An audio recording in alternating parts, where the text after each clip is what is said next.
Hi everyone, today we're going to be having a go at some of this page from the weekly planner. This is the Johanna Basford 2021 weekly planner. Now I'm just going to talk you through quickly how I would approach a page like this, because there's a lot of different flowers and it's I find it could be quite daunting. What I tend to do is cluster the flowers together. So we've got this little group here. I would do these all the same as each other. And then we've got these here, which actually look like those down there. So I would do those the same and that sort of thing. And that helps me, then I don't have to be making so many different decisions about, you know, how to colour and what to colour and that sort of thing. Today I thought I would do maybe this butterfly and maybe some of the flowers. I'm going to be using my Staedtler Egrosoft pencils. And I've decided to stick to a colour scheme for this page, so I'm just going to have pink flowers, I've decided. Now in the Staedtler there are, I just grabbed them for you, these are the pinks. There are these 4 pink colours. Now what I find is that they match in pairs quite well. So this is a more orangey pink, it goes well with this very reddy pink, and this more neony pink goes well with this more magenta pink. So I keep them paired like that. I find that slightly, this salmony pink does not go very well with this one or this one, and this one doesn't go so well with these two either.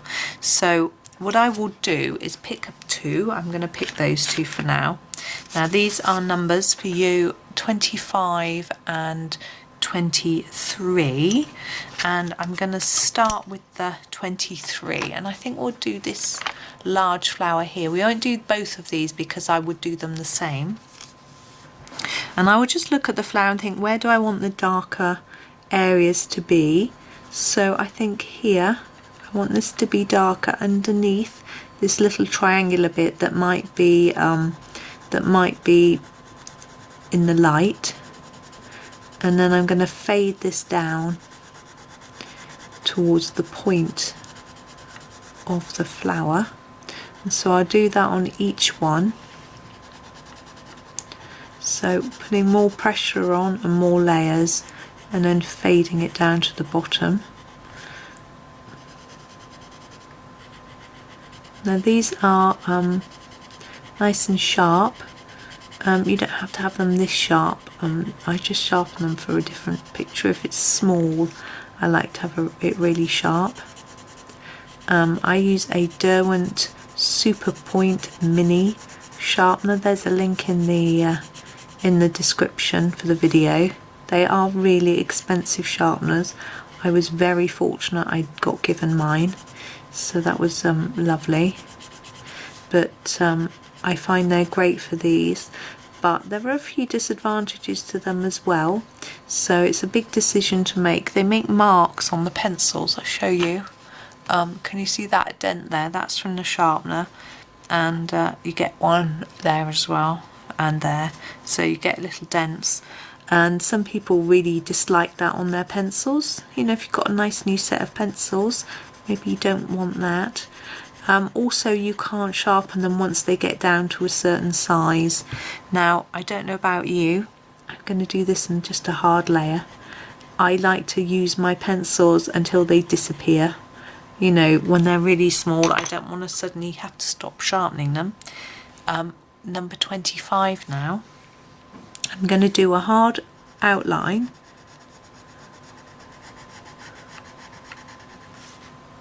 So, I would have to use a different sharpener once they get small.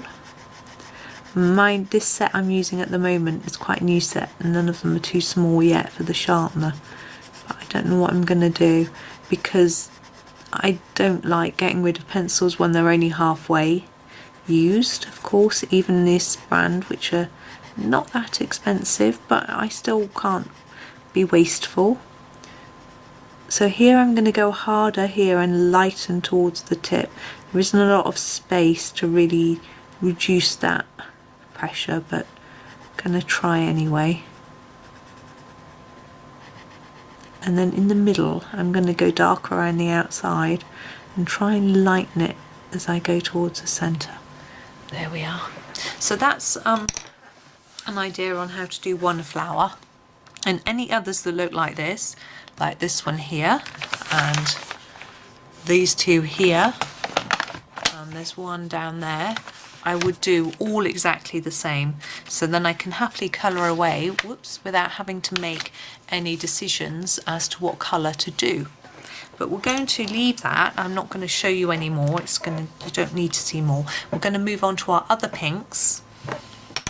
So starting with the darkest pink here, which is the number 61, I'm going to colour this flower here. Now I'm going to take the opposite idea. So I'm going to do the darkest one in the centre. It's going to press really hard in the middle, and then reduce that pressure as we come towards the centre, and I'm going to do a hard line around the edge, and then we'll use the other one to do the petals.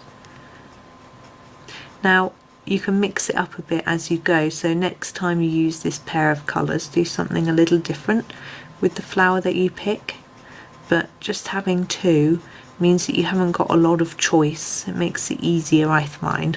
With a page with lots and lots of detail and lots to do, it's quicker if you're not having to keep decision making all the time. Of course, I have done this page with lots of different colours and a black background, and I was really pleased with it actually. So there are different ways of approaching it. This is number 20. And I think for this one I'm just going to be darker in the centre and lighter towards the end of the petal. And you can see how this colour works together with the other one quite well. You can see how it wouldn't really go with that. So you could of course just use 2 pinks, not 4, if you wanted to.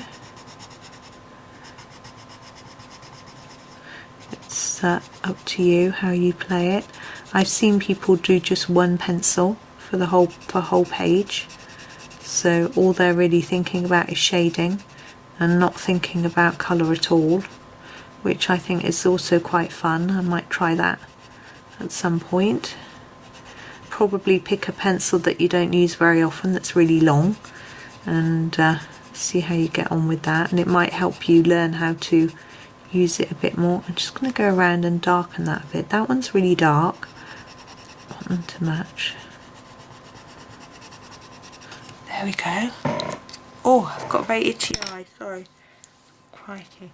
Now we have the butterfly, and I've decided I want to do the butterfly in purples, so I'm just going to do the butterfly for you as well. So in my Ergosoft set I've got 2 purples. I've got this dark purple, which is number 6, and the 62. So I'm going to start with the darker one, and we'll start in here. I may actually cheat and do the body in a grey. I'm going to introduce some black actually as well. So now I find with the purple in this Ergosoft set, the light purple is almost the same shade as the light, if you use a light hand with this dark purple, so it doesn't give you a different colour really, but we're still going to use it in a minute. So you can see what I'm doing. I'm making it darker nearer the body and lighter towards the outside of the wing. I always do it this way because it feels like it would be natural that the body would be creating some shadow, and so it would be darker and then it would fade out towards the edge. Now I'm going to grab that lighter number 62 and just go over those bits that are faded. Just fade it towards the end.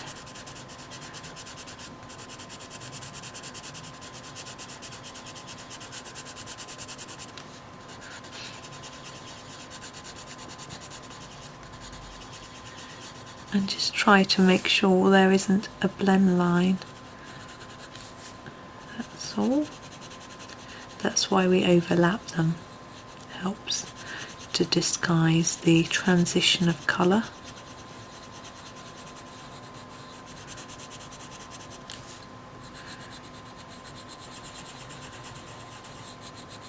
I was reading a really interesting book on colour pencil work yesterday, and I'm going to do a black, I think, for the body, and it said that I'm going to do this bit black too, that if your paper that you're using is too smooth, you can actually rough it up with some sandpaper and you will get more layers of pencil on it.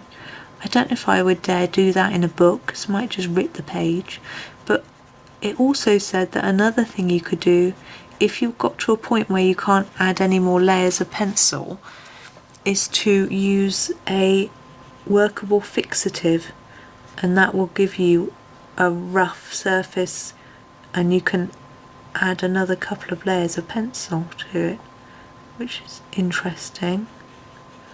I've actually never reached a stage where I've run out of tooth, really. Not lately anyway. I think I know how to judge it, so I'm doing a harder amount of black on the edge and lightening it towards the centre. I'm also going to do a black edge around these wings. We've got several sets of wings here. There's one there. There's one here. I'm also even going to go around here. I find adding a little bit of black to a butterfly makes such a difference to how it looks. I don't know where my voice has gone all of a sudden, but it just somehow makes it more real looking and more interesting. There we are, and now we can add some white if we want to the butterfly, or just leave it. I'm actually going to leave it for now, because I find a little bit of white on a picture can look a bit odd. If you add white to lots of things, then it seems to make sense. So I'm actually just going to leave that as it is, and if I decide I want to add white to the flowers, then I will add it to the butterfly as well. It's up to you. If I was going to add white, I'll just show you with this pencil, I would probably add blobs here and here and here and here, and maybe some really tiny ones along there, maybe along there, maybe here.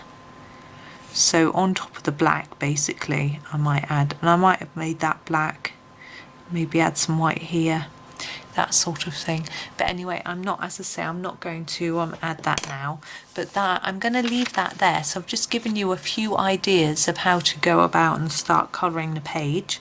So obviously with this one I will continue it with these and over here, and this one I will do here, and I will just continue doing lots of pink flowers all over the page. And when it's done, I will photograph it for you and I will pop it onto Instagram. There is a link to my Instagram page down in the description. If you don't have Instagram, you can still go and view pages without signing up, as far as I'm aware, so you'll still be able to go and have a little peep. You just won't be able to like or comment on anything, but that's okay. It'll just give you a little idea. So thank you very much for watching, and hope you enjoyed that one, and hope it gave you some ideas, and happy colouring.